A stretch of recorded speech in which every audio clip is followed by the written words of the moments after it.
Joining me now is co-chair of the Congressional Voting Rights Caucus, Congresswoman Terri Sewell, whose Alabama district holds Montgomery, Birmingham, and Selma. Congresswoman Sewell, thank you very much for coming to the Sunday show. Thank you so much, Jonathan.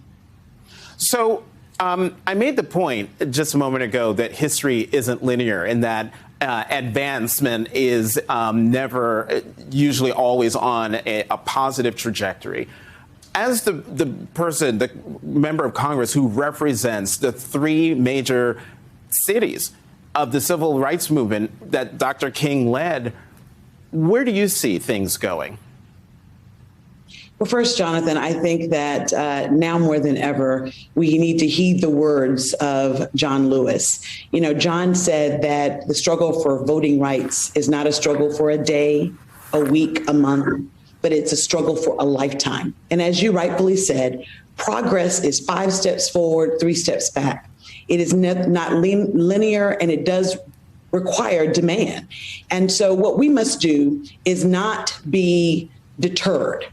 If John Lewis and Amelia Boynton Robinson and so many known and unknown folks got bludgeoned on a bridge in my hometown of Selma, but still had the temerity to get up 2 days later and to go and march again, we too must not be deterred by 2 senators or even by the 16 Republican senators that voted for the reauthorization of the Voting Rights Act in 2006 and now will not vote for it.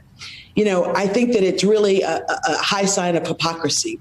But we who are in this movement must be consistent and we must be persistent.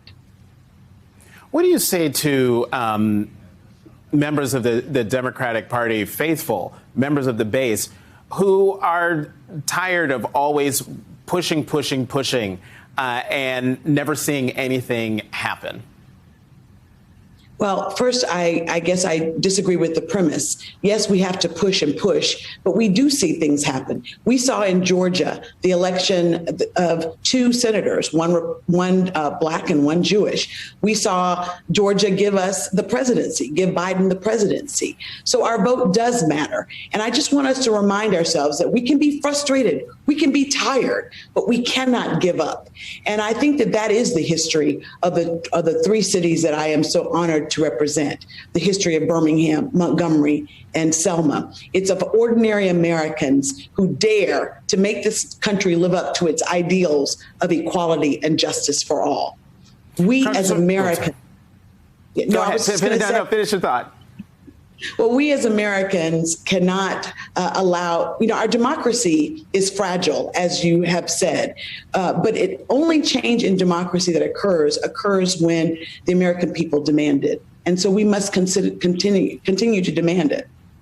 You know, Congresswoman Sewell, in the intro, we played what, to my mind, was the pivotal moment in the president's speech, where he laid down the marker.